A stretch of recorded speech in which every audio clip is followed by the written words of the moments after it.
Sebelum menonton video ini, jangan lupa subscribe YouTube kami dan nyalakan lonceng notifikasi. Terima kasih. Halo semuanya, selamat datang di Legislator, suatu perbincangan seputar rancangan peraturan perundang-undangan terkini dan isu peraturan perundang-undangan.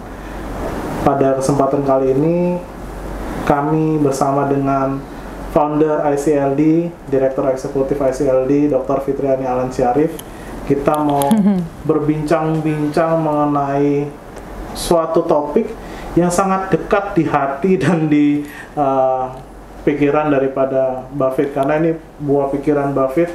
Banyak berbicara mengenai topik kali ini, yakni peraturan delegasi nih Buffett. Peraturan delegasi ya, oke. Ya, Buffett dulu juga disertasinya menulis mengenai peraturan delegasi dan berbicara mengenai dalam jangka waktu berapa tuh, Mbak? Waktu itu risetnya memang fokusnya tahun 99 sampai 2012. 2012 ya. Jadi seluruh peraturan perundang-undangan, undang-undang ya. Peraturan delegasi dari undang-undang ya. Oke. Dalam lingkup waktu 1999 sampai 2012. Ya. Nah, jadi itu topik disertasi beliau. Jadi ya luar biasa itu penelitian yang kita bisa lihat ya, yang sudah dilakukan oleh Mbak Fitri. Jadi waktu kita berbicara soal peraturan delegasi, Buffett orang yang paling cocok lah saya rasa untuk ditanya-tanya dan dijadikan dibagi cerita kali ya. Iya. Buffett, apa kabar? Baik, Aim. Ya. Mungkin pertama untuk pemirsa yang nanti menonton gitu ya, kita bicara hal-hal mungkin yang ini dulu ya Mbak, yang dasar-dasar gitu ya. Misalnya kalau orang bicara atau bertanya, apa sih itu peraturan delegasi Mbak Fit? Apa itu peraturan pelaksana? Oh, oke. Gimana sih kita bisa, pemahaman kita mengenai peraturan delegasi atau peraturan pelaksana itu hal yang sama nggak sih Mbak? Oh, oke. Terima kasih Aim untuk kesempatannya, kita sharing cerita mengenai sering riset lah ya, pengetahuan saya di bidang peraturan delegasi yang pernah saya riset. Memang secara umum mungkin teman-teman lebih familiar dengan namanya peraturan pelaksana ya. Makanya tadi Bang Aim juga bertanya apa sih bedanya peraturan delegasi sama peraturan pelaksana. Secara umum orang hanya memahami misalnya, oh ada undang-undang memerintahkan pembentukan PP, pembentukan peraturan pemerintah gitu kan. Sebagian besar menganggap itu ada sebagai peraturan pelaksanaan. Peraturan yang melaksanakan atau menindaklanjuti gitu ya. Peraturan di atasnya. Jadi kalau levelnya undang-undang, peraturan pelaksananya itu bisa macam-macam. Biasanya pemahaman kita kan dalam praktek ada PP, ada Permen, ada Perpres gitu. Tapi kalau saya memahami peraturan delegasi dan peraturan pelaksana sebenarnya ada bedanya, Bang Aim. Gitu. Pertama dari gini, sebuah pembentukan peraturan perundang-undangan itu diawali dari kewenangan atribusi dan delegasi. Mungkin teman-teman masih ingat ada kewenangan atribusi sama kewenangan delegasi ya. Dua kewenangan yang kita awali untuk membentuk suatu peraturan perundang-undangan. Dari sisi itu saya membedakan bahwa peraturan delegasi adalah peraturan yang keluar atau yang dihasilkan dari sebuah kewenangan delegasi, sumbernya kewenangan delegasi. Sedangkan peraturan pelaksana saya klasifikasikan sebagai peraturan yang keluar dari kewenangan atribusi gitu ya. Jadi kalau tadi bertanya apa sih bedanya peraturan delegasi, saya tuh lebih punya pemahaman peraturan delegasi adalah peraturan yang ditetapkan, dibentuk karena ada perintah delegasi dari peraturan yang ada di atasnya. Jadi untuk memahami peraturan delegasi adalah peraturan yang memang mendapatkan perintah atau menjalankan undang-undang gitu. Oke. Menjalankan peraturan perundang-undangan yang ada di atasnya ya. Beda macam-macam ya, kalau PP menjalankan undang-undang maksudnya. Oke. Berarti Mbak Fit tadi untuk membedakan seperti itu ya. Nah Mbak, menyambung tadi kita bicara mengenai peraturan delegasi dan peraturan pelaksana. Nah dalam disertasi Mbak Fit yang Mbak Fit tulis itu kan bicara mengenai peraturan delegasi ya Mbak. Nah untuk peraturan delegasi dari undang-undang. Oke. apakah bentuk peraturan delegasi yang menurut Mbak Fit cocok atau sesuai dengan teori dan riset Mbak dari undang-undang? Karena kan kita lihat di Undang-Undang 12 ya, ada beberapa jenis peraturan perundang-undangan di bawah undang-undang: peraturan pemerintah, peraturan presiden, peraturan daerah, dan kalau kita lihat lagi di pasal 8-nya kan macam-macam peraturan lembaga, peraturan menteri dan lain-lain. Kalau dari riset yang Mbak Fit lakukan itu, apakah juga menemukan peraturan delegasi yang ideal, peraturan delegasi dari undang-undang yang ideal? Oke. Pertanyaannya adalah soal ideal ya. Jadi ideal, peraturan delegasi dari undang-undang yang ideal sesuai dengan Indonesia, untuk Indonesia gitu ya. Gini, bicara soal sesuatu yang ideal, soal apakah yang tepat di Indonesia, itu kita tidak bisa sesederhana oke, di negara itu ideal tuh, terus kita copy gitu ya. Tapi lebih pada gini, bicara soal sistem perundang-undangan adalah sistem yang terbentuk dari pilihan-pilihan yang sudah dipilih di konstitusi. Sistem pemerintahan sudah di konstitusi. Jadi kalau pertanyaan tentang peraturan delegasi yang ideal, kita balik lagi ke dalam apa yang sudah ditentukan founding fathers kita ketika menentukan undang-undang dasar. Dia sudah menentukan sistem pemerintahan kita apa, negara kita apa penggunaannya, siapa yang punya kewenangan delegasi, siapa yang punya kewenangan legislatif, dan kemudian siapa yang mempunyai kewenangan eksekutif gitu. Jadi bicara soal delegated legislation, saya sering kali menggunakan kata delegated legislation karena dia delegasi dari sebuah legislasi gitu kan. Kalau kita bicara soal peraturan delegasi dari undang-undang. Nah, bicara soal ideal, ternyata di konstitusi kita juga sudah telah menegaskan pasal 5 ayat 2 Bang Aim. Nah, pasal 5 ayat 2 di Undang-Undang Dasar 45, kebetulan ini pasal asli, jadi nggak dirubah lagi di perubahan Undang-Undang Dasar yang baru tuh, perubahan 1, 2, 3, dan 4. Jadi ini masih dalam naskah asli di Undang-Undang Dasar 45 yang asli, berbunyi bahwa Presiden menetapkan peraturan pemerintah untuk menjalankan undang-undang sebagaimana mestinya. Jadi kalau menurut saya, ketika kita bicara soal apa sih yang ideal, bagaimana sih yang ideal peraturan delegasi dari undang-undang, kita wajib benar merefer pada pasal 5 ayat 2 ini. Jadi yang dipilih oleh Undang-Undang Dasar atau yang sudah ditentukan Undang-Undang Dasar adalah Presiden menetapkan peraturan pemerintah. Pilihannya cuma peraturan pemerintah, Bang Ain. Karena tadi gitu kan, idealnya adalah apa yang tertulis di konstitusi, bukan pada kebiasaan gitu kan. Tapi lebih pada apa sih yang ditentukan konstitusi. Kalau konstitusi bilang yang bisa menjalankan undang-undang itu hanya peraturan pemerintah yang dibuat oleh presiden. Jadi buat saya ada 2 poin tuh. Yang bisa buat adalah presiden sebagai lembaga eksekutif. Yang kedua, jenis peraturannya adalah peraturan pemerintah. Karena kita belajar sistem pemerintahan kita adalah presidensial. Presiden yang bisa menjalankan tindak lanjut dari produk legislatif yang dibentuk oleh kewenangan legislatif. Aku gali sedikit tadi yang Mbak Fit jelaskan. Apakah karena dijelaskan atau ditegaskan di situ ada sistem presidensialnya itu, Mbak? Dari karena kita presidensial, maka yang diberikan kewenangan oleh Undang-Undang Dasar adalah peraturan pemerintah yang dibentuk oleh presiden. Oleh presiden. Jadi prinsipnya gini, masih ingat nggak sih kalau pembagian kekuasaan tuh ada eksekutif, legislatif, dan yudikatif? Kenapa? Kalau saya sederhana gini, 3 pembagian itu sebenarnya bisa dilihat dari versi sisi undang-undang.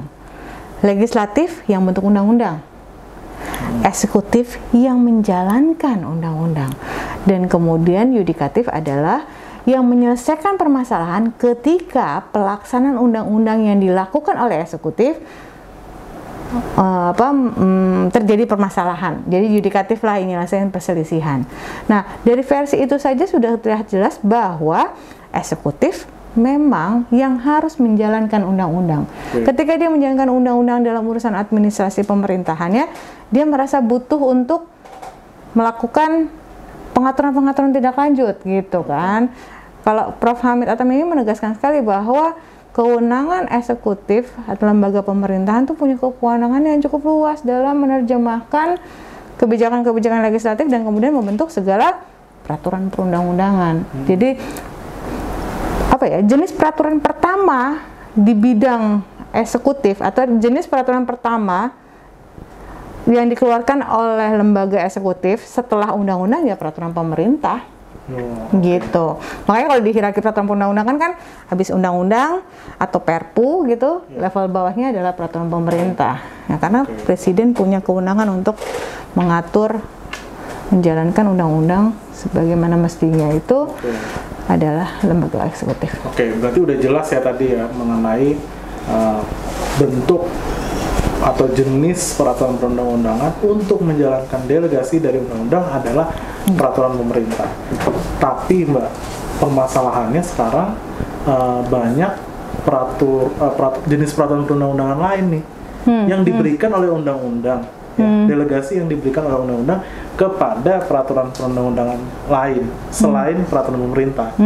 Misalnya peraturan menteri, peraturan daerah, bahkan ada mungkin yang sampai ke peraturan dirjen gitu ya, atau peraturan kepala atau lembaga lain. Nah ini gimana tanggapan Mbak Fit mengenai hal ini?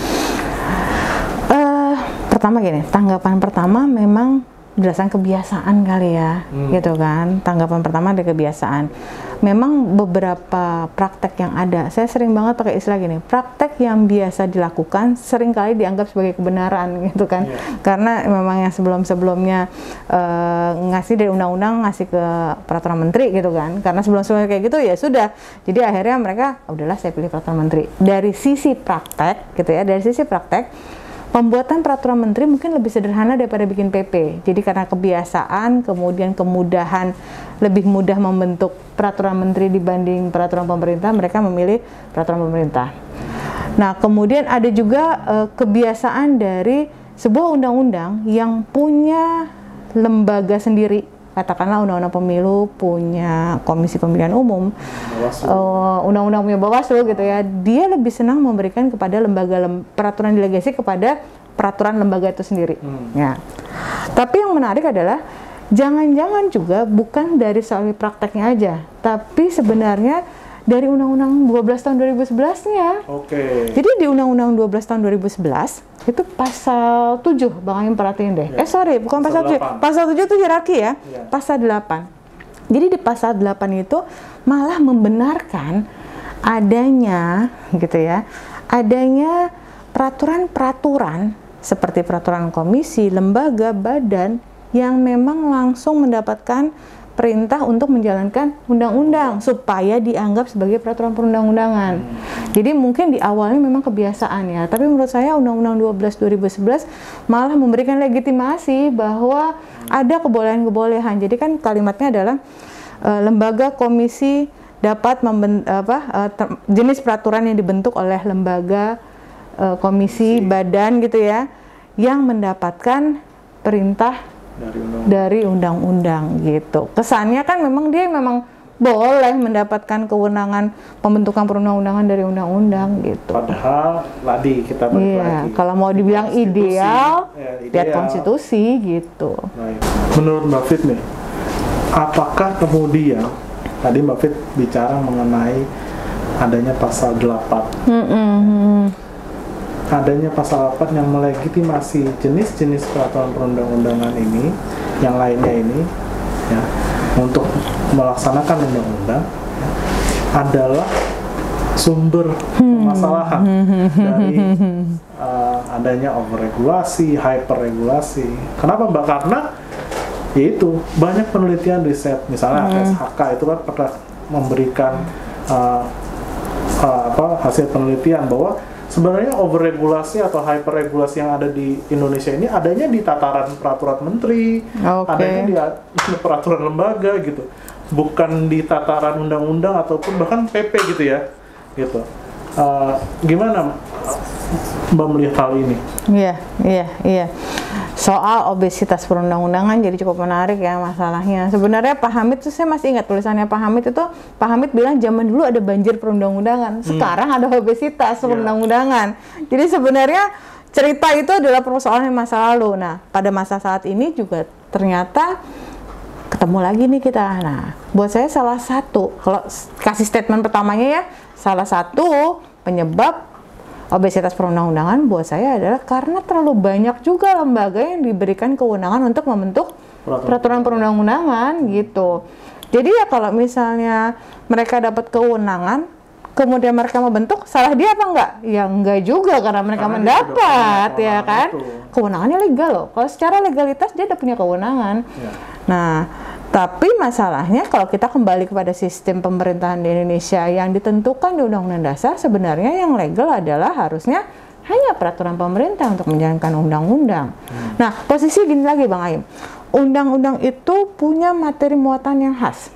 Ya. Materi muatan yang memang melewati proses disetujui oleh lembaga yang punya kedaulatan rakyat, gitu. Sehingga seharusnya ketika lembaga legislatif, dalam hal ini DPR bersama pemerintah, ketika pemerintahnya menjalankan kekuasaan legislatif ya, dia harus hati-hati memberikan delegasi. Kan saya dapat kepercayaan dari rakyat, saya dapat kedaulatan rakyat waktu saya bikin undang-undang. Jadi yang saya harus tanggung jawab adalah saya harus bikin undang-undang ini dengan baik, dan kalaupun dia butuh peraturan tindak lanjut, peraturan delegasi, dia harus berikan kepada lembaga yang memang disebut oleh Undang-Undang Dasar. Nggak boleh sembarangan gitu loh. Di Amerika itu soal undang-undang itu mereka awalnya nggak mau memberikan sama sekali kepada peraturan delegasi di bawahnya, karena mereka sangat percaya bahwa kekuasaan legislatif mesti bertanggung jawab terhadap apa yang dia buat, karena apa yang dia buat sudah mewakili persetujuan rakyat. Jadi ketika kok Anda didapat persetujuan rakyat kan dari rakyat, saya kan ngasihnya ke DPR, ke Presiden dalam bentuk undang-undang. Apa gunanya gitu ya Mbak ya? Iya, kok bisa-bisanya kalian memberikan kepada peraturan dari bawahnya, kepada lembaga-lembaga yang ada di bawahnya gitu. Jadi dari filosofinya sih seperti itu, artinya berarti kita harus memberikan kewenangannya kepada pejabat atau lembaga yang memang disebutkan legal punya kewenangan tersebut yang disebut dalam Undang-Undang Dasar. Iya, berbicara tentang ini ya, kita tadi udah paham mengenai peraturan delegasi yang diberikan atau perintahnya langsung dari undang-undang kepada peraturan pemerintah. Nah, tapi ya, kan ada juga Mbak pemahaman bahwa peraturan pemerintah ini bisa terbentuk dari perintah yang tidak tegas-tegas. Oke. Jadi karena dibutuhkan nih, mungkin ya untuk tindak lanjut atau pelaksanaan dari undang-undang, dia mengambil gitu ya, peraturan pemerintah ini menganggap butuh nih adanya satu peraturan pemerintah, tapi tidak tegas-tegas pernah disebut di undang-undangnya. Itu bagaimana Mbak? Oh ya, itu menarik tuh. Itu banyak yang nanya Bang Ayu. Jadi gini, peraturan delegasi pasti menjalankan perintah delegasian dari peraturan di atasnya. Oke, kita katakanlah konteksnya tadi ya, bikin PP, bikin peraturan delegasi. Menurut Prof. Hamid Atamimi, kewenangan delegasi itu dapat dengan tegas-tegas dan dapat tidak tegas-tegas. Artinya seperti ini. Tegas mungkin lebih familiar buat kita ya, lebih umum lah ya. Misal ada keterangan mengenai mekanisme pengangkatan pegawai negeri sipil diatur dengan peraturan pemerintah. Itu contoh dengan tegas. Ketika pembuat undang-undang pada saat itu sudah ada bayangan, oke, saya ngatur undang-undang tentang ASN misalnya ya, kemudian di undang-undang ASN nanti mekanisme detailnya kita nggak punya waktu nih untuk ngatur, sehingga di dalam bayangannya si perancang dia sudah berpikir ini perlu difikirkan lebih lanjut, nanti aja di peraturan pemerintah. Tapi menurut saya pendapat Pak Hamid mengatakan bahwa ada delegasi tidak tegas itu wajar. Itu sangat dimungkinkan dalam praktek ya. Jadi kalau secara teori kan tadi ada secara tegas, ada tidak tegas. Yang tidak tegas adalah kadang-kadang gini, si perancang itu belum ada ide untuk memberikan itu jadi detail. Dia pikir udah cukup aja. Dan kemudian dia tidak memberikan perintah dengan tegas-tegas. Tapi dalam pelaksanaannya kemudian Presiden menganggap, oh iya saya butuh ternyata untuk satu pasal ini, ketentuan ini ternyata butuh pengaturan, dan saya memberikan gantungan atau menyatakan bahwa saya butuh peraturan pemerintah untuk menjalankan undang-undang tersebut walaupun tidak tegas-tegas. Jadi menurut saya pendapat Pak Hamid yang mengatakan tegas dan tidak tegas-tegas itu jadi memang secara praktek juga dibutuhkan gitu loh. Jadi benar juga sih, kan kadang-kadang ada juga tuh yang suka nggak, ada yang tidak sependapat gitu ya, bahwa dibolehkan adanya delegasi tidak tegas-tegas gitu. Mungkin jadi menarik adalah kalau jadi peraturan delegasi tidak tegas-tegas, apa bedanya dong sama kewenangan atribusi yang dipegang presiden yang buat peraturan presiden gitu kan? Tapi menurut saya tetap kalau peraturan presiden dia nggak butuh undang-undang, bisa mandiri. Makanya dia bilang adalah tadi atribusi gitu kan. Tapi kalau PP itu wajib ada undang-undang di atasnya. Jadi bedanya peraturan delegasi itu adalah harus ada undang-undang yang atau peraturan lebih tinggi yang memang dia fungsikan untuk menjalankan lebih lanjut peraturan lebih tinggi. Jadi boleh peraturan kewenangan delegasi tidak tegas-tegas gitu kan. Yang boleh interpretasi siapa? Ya presiden, karena pasal 5 ayat 2 memberikan kewenangannya kepada presiden untuk menjalankan undang-undang. Artinya boleh-boleh aja dong presiden dapat kewenangan prerogatif pada dia untuk menginterpretasikan saya butuh ternyata peraturan pemerintah untuk menjalankan undang-undang tersebut walaupun tidak tegas. Secara praktek tadi saya jelaskan juga, drafter kadang-kadang nggak kepikiran juga bahwa itu diatur lebih tegas. Jadi nanti presiden yang menginterpretasikan itu dengan kewenangannya. Terakhir mungkin Mbak. Perintah pendelegasian dari satu undang-undang, kemudian ada perintah kepada peraturan pemerintah. Di dalam undang-undang mungkin aja ada beberapa, lebih dari satu peraturan perintah delegasi itu. Apakah satu peraturan pemerintah itu boleh menjalankan lebih dari satu perintah? Misalnya ini ada perintah di pasal 3. Kemarin di Undang-Undang Cipta Kerja banyak loh Bang Aim kayak gitu. Perintah di pasal 12 gitu. Kemudian ya sudah presiden mengeluarkan satu peraturan pemerintah untuk menjalankan semuanya di undang-undang tersebut. Kalau kemarin tuh ceritanya yang banyak nanya adalah karena Undang-Undang Cipta Kerja itu merubah 79 undang-undang gitu kan. Jadi secara bersamaan tuh, jadi banyak PP-PP yang kemarin dikeluarkan, dibentuk oleh pemerintah, itu menjalankan beberapa undang-undang. Jadi misalnya karena ada 3 undang-undang, kok kayaknya mirip-mirip ya gitu, dibikin satu PP gitu. Nah kita kaji dari sisi perundang-undangan. Itu bahkan berarti gini ya Mbak, itu kan gini tadi, kalau pertanyaanku itu yang semula adalah satu undang-undang, ada banyak PP ke bawah. Iya, ada banyak perintah untuk menjalankan atau perintah untuk membentuk peraturan pemerintah. Nah, tapi ada juga beberapa undang-undang gitu ya. Dan kemudian apakah boleh beberapa undang-undang ini untuk menjalankan untuk dia memberikan delegasi kepada peraturan pemerintah, diambil aja udah. Ini ada satu peraturan pemerintah untuk menjalankan lebih dari satu undang-undang. Itu beda lagi, Bang. Itu jadi ada 2 pertanyaan nih ya. Ada 2 pertanyaan. Ini saking selalu semangatnya, jadi saya nyambungnya ke contoh yang itu ya, Bang Aim. Iya, benar. Tapi itulah yang terjadi. Jadi gini, kan fungsinya peraturan pemerintah adalah untuk menjalankan undang-undang ya. Jadi menurut saya, dari satu undang-undang bisa jadi loh dia punya perintah beberapa untuk membentuk peraturan pemerintah. Katakanlah satu undang-undang, kemudian ada 50 pasal, 7 pasalnya tentang perintah membentuk peraturan pemerintah. Jadi kemungkinan bisa jadi kita punya 7 peraturan pemerintah. Karena perintahnya di 7. Tapi ini ada hal menarik lagi nih Bang Aim.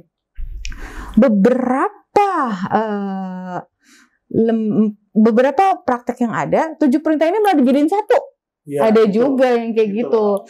Mungkin teman-teman masih ingat ada Undang-Undang 12 tahun 2011 Oh itu tapi Perpres ya. Tapi lebih pada gini, banyak juga ada satu peraturan pemerintah isinya menjalankan undang-undang aja gitu. Jadi 7 perintah delegasinya itu dijadiin satu gitu. Dulu kan kita asumsinya satu undang-undang ada 7 perintah, ada 7 undang-undang, ada 7 peraturan pemerintah. Tapi prakteknya ada juga akhirnya memilih 7 itu jadi satu PP. Gitu. Ini terlepas dari misalnya itu ya Mbak, pengaturan diatur dengan, ya pokoknya ya digabungin aja sama dia gitu ya. Jadi itu digabungin itu oke, itu bisa ya Mbak berarti? Kalau menurut saya memang pilihannya karena untuk simplifikasi ya boleh-boleh aja selama memang artinya dalam bentuk materi muatannya sama ya. Yeah. Tapi kan jadi kalau misalnya pertanyaannya boleh nggak satu undang-undang menghasilkan 7 PP? Boleh. Satu ibu bisa punya 7 anak. Tapi kalau 7 anaknya itu secara formalitasnya mau digabungin jadi satu, menurut saya sih nggak masalah. Ada kecenderungan kayak gitu sekarang. Kecenderungan kayak gitu. Tapi saya balik lagi pada basicnya. Selama materi muatannya memang ditentukan oleh peraturan pemerintah dan akhirnya dibentuk oleh peraturan pemerintah, dia masih dalam masih dalam koridor teorinya materi muatannya aman lah. Mungkin itu kali mengurangi obesitas, jadi dia pakai simplifikasinya satu gitu kan bersamaan. Nah, yang kedua, kalau Mbak Fit tadi memberikan perumpamaan satu ibu bisa punya 7 anak, nah, saya mau balik itu tuh. Atau satu ibu ya hanya punya 1 anak, nggak masalah. Tapi kalau ini kan kita melihatnya undang-undangnya banyak nih, digabung semua satu PP menjadi satu PP untuk menjalankannya. Gimana Mbak Fit? Gini, balik lagi ke contoh yang pertama. Contoh yang pertama, satu undang-undang pasti punya jiwa tertentu, punya cerita tertentu. Punya jiwa, alasan, ada filosofi, latar belakang filosofi, yuridis, sosiologis gitu kan. Kemudian satu jiwa menghasilkan 7 anak gitu kan. Nah yang menarik adalah kalau kita contohnya 2 aja dulu ya. 2 undang-undang punya filosofi dan sejarah berbeda, kemudian anaknya 1. Kan itu nggak logis juga jadinya. Jadi kalau tadi balik lagi ke contoh anak sama ibu, 2 ibu bisa punya anak 1 gitu kan. 1 anak. Satu aja, 1 anak, 2 ibu, undang-undangnya 2, tapi anaknya 1 karena dia mencakup materi yang di ibu 1, materi ibu 2 gitu kan. Nah dari filosofinya juga jadi beda. Misalnya undang-undang ketenaga kerjaan sama apa yang paling dekat ya, undang-undang ketenaga kerjaan sama undang-undang jaminan sosial gitu kan.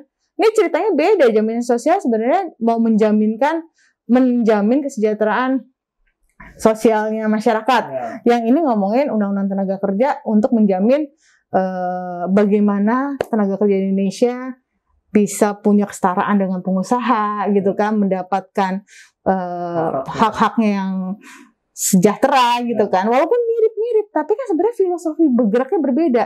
Susah loh nanti PP-nya menjalankan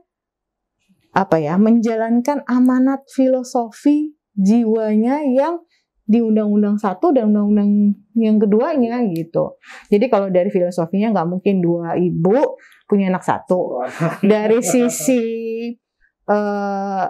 kalau PP itu kan lebih pada menjalankan lebih lanjut filosofi cerita di awalnya. Ada 2 filosofi berbeda gitu dan digabungkan, jadi makin tambah nggak pas ya. Jadi saya lebih tidak menyarankan yang pilihan kedua tadi, walaupun dengan alasan simplifikasi regulasi ya, tapi jadi nggak kena itu, karena jiwanya masing-masing berbeda, tujuannya beda-beda. Kalau satu undang-undang punya tujuan tertentu, kemudian dijabarkan di PP-nya, tujuan PP-nya masih kelihatan tuh, bisa ngambil dari atas, dari undang-undangnya. Kalau ini kan agak susah. Oke, jadi ya jadi aneh secara logika. Teori perundang-undangan juga bermasalah gitu ya. Baik, mungkin itu ya pembicaraan kita mengenai peraturan delegasi ini. Sedikit cerita ya. Peraturan delegasi dari undang-undang. Baik, terima kasih Mbak Fit atas Terima kasih Bang Aim. Baik teman-teman, terima kasih sudah menonton video ini. Like, comment, dan subscribe ICLD Indonesian Center for Legislative Drafting. Follow juga media sosial kami di Facebook, Instagram, dan lain sebagainya. Baik, terima kasih dan sampai jumpa kembali. Terima kasih sudah menonton. Jangan lupa like, subscribe, dan komen video ini. Follow juga sosial media kami di Instagram dan Facebook, Indonesia Center for Legislative Drafting.